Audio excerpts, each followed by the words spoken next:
కాళేశ్వరం నుంచి పంపింగ్ వెంటనే చేపట్టకపోతే రైతులతో కలిసి మోటార్లు ఆన్ చేస్తామన్నారు బీఆర్ఎస్ వర్కింగ్ ప్రెసిడెంట్ కేటీఆర్. నీళ్లు వృధాగా పోతున్నా ఎత్తిపోతలు ప్రారంభించకుండా అహంభావంతో వ్యవహరిస్తున్నారని మండిపడ్డారు. ఎన్డీఎస్ఏ రిపోర్ట్ని అడ్డం పెట్టుకుని రైతులను ఇబ్బంది పెడుతున్నారు అంటున్న కేటీఆర్తో మా ప్రతినిధి భాస్కర్ ఫేస్ టు ఫేస్ ఇప్పుడు చూద్దాం. మేడిగడ్డ లక్ష్మీ బ్యారేజ్ దగ్గర ఉన్నారు. వారు ఏం గమనించారు, వారు ఏం చెప్పబోతున్నారో ఆయన మాటల్లోనే తెలుసుకున్నాం. సార్ చెప్పండి, గోదావరి ప్రాజెక్టుల పరిశీలన కోసం వచ్చారు, మీరు కన్నెపల్లి పంపం చూశారు, లక్ష్మీ బ్యారేజ్ చూశారు, ఏం చెప్పబోతున్నారు? ఎగువ గోదావరి నుంచి దిగువ గోదావరి దాకా అంటే పైన ఉండే ఎల్ఎండి నుంచి ఈరోజు మేడిగడ్డ దాకా మా పర్యటన శాసనసభ్యులు శాసన మండలి సభ్యుల పర్యటన సాగింది. స్పష్టంగా కనబడుతుంది ఏంటంటే ఎగువ ప్రాంతంలోనేమో గోదావరి ప్రవాహం లేదు, అక్కడ ఉండే రిజర్వాయర్లని నోరెళ్ళబెట్టి చూస్తున్నాయి నీళ్ళ కోసం.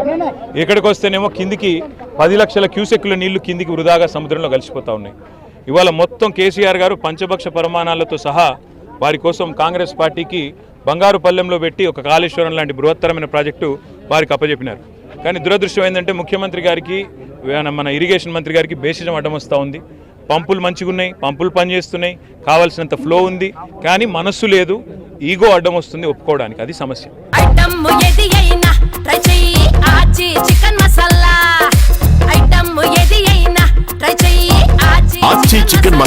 సార్, ఇప్పుడు ఎన్డీఎస్ఏ నిబంధనల ప్రకారమే మేము డ్యాముల్లో నీరుని నిల్వ ఉంచట్లేదు అని చెప్పేసి ప్రభుత్వం చెప్తా ఉన్నది. మిగతా అన్ని విషయాల్లో బీజేపీతో విభేదించే కాంగ్రెస్ ప్రభుత్వం ఎందుకు ఎన్డీఏ రిపోర్ట్, అది ఎన్డీఎస్ఏ రిపోర్ట్ కాదు, ఎన్డీఏ రిపోర్టే, బీజేపీ ఆఫీస్లో తయారు చేసిన ఒక చిల్లర రిపోర్ట్ అది.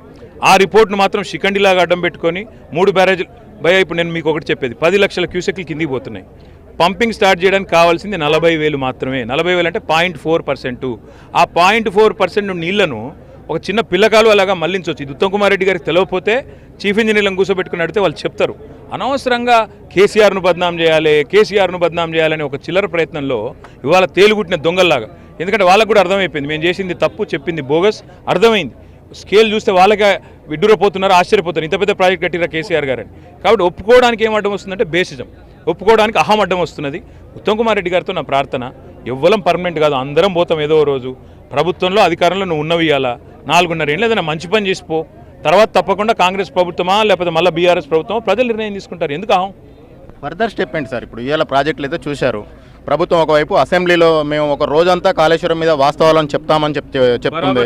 అందుకోసం దాన్ని డైవర్ట్ చేయడం కోసమే బీఆర్ఎస్ నేతలు ఇవాళ యాత్రలు పెట్టుకున్నారు. వాళ్ళ పొలిటికల్ యాత్ర అది, కాళేశ్వరం యాత్ర కాదని చెప్పేసి కాంగ్రెస్ వాళ్ళు. రేపు మేము వాయిదా తీర్మానం ఇస్తున్నాం. ప్రభుత్వానికి చిత్తశుద్ధి ఉంటే యాక్సెప్ట్ చేయమనండి, చర్చ పెట్టమనండి, మేము పాల్గొంటాం, వాళ్ళను పాల్గొనమనండి. వాస్తవాలు ఏందో ప్రజల ముందు పెడదాం. ఇవాళ వాస్తవం ఏంది అంటే మీరు కొట్టుకపోయిందన్న మేటిగడ్డలాగా టీవీగా నిల్చొని ఉన్నది, మీ నోర్లు మూతలు పడ్డాయి. మీరు 1,00,000 కోట్లు గంగపాలు అయిందన్నారు, ఇవాళ 1,00,000 కోట్లు కాలేదు, కానీ ఇవాళ 10 లక్షల క్యూసెక్ల నీళ్లు మాత్రం గంగపాలు అవుతున్నాయి, సముద్రం పాలవుతున్నాయి. మీ చేతగానితనం ఇవాళ రైతులకు కనబడుతున్నది. ఇది ఎక్కడ బయటపడుతుందేమో అని చెప్పి మమ్మల్ని తిడుతున్నారు. ఎలక్షన్లు లేవు కదా, ఇప్పుడు తిట్టే ఏమొచ్చేది ఉన్నది. కాబట్టి మేము అనేది ఏంటంటే వాళ్ళకు, మీరు ఇక తిట్టుడు బంద్ చేయండి, పని షురువు చేయండి. ఇంకెన్ని రోజులు మా మీద ఏడుస్తారు? 8 నెలలు అయిపోయాయి. ఏడుసుడు బంద్ చేసి పని చాలు చేయమని చెప్తారు. అంటే మీరు ఆగస్టు 2 ఏదో గడువు విధించినట్టు, శాసనసభ సమావేశాలు ముగిసే లోపల కనుక ప్రభుత్వం నిర్ణయం తీసుకొని పంపింగ్ స్టార్ట్ చేయకపోతే మా పార్టీ అధ్యక్షులు పెద్దలు కేసీఆర్ గారితో సంప్రదించి కన్నెపల్లి పంప్ హౌస్ను 50,000 మంది రైతులతో ఎప్పుడు ముట్టదించేది మేము తేదీ ప్రకటిస్తాం. ఎన్డీఎస్ఏ రిపోర్ట్ను అడ్డం పెట్టుకొని ఈరోజు ప్రభుత్వం శిఖండి పాత్ర పోషిస్తుందని చెప్పేసి అన్నారు. అది ఎన్డీఎస్ఏ రిపోర్ట్ కాదు, ఎన్డీఏ రిపోర్ట్ అని చెప్పేసి బీఆర్ఎస్ వర్కింగ్ ప్రెసిడెంట్ కేటీఆర్ ఎద్దేవా చేస్తున్నారు. కెమెరా పర్సన్ సంపత్తో కలిసి భాస్కర్, ఎన్టీవీ, మేడిగడ్డ నుంచి.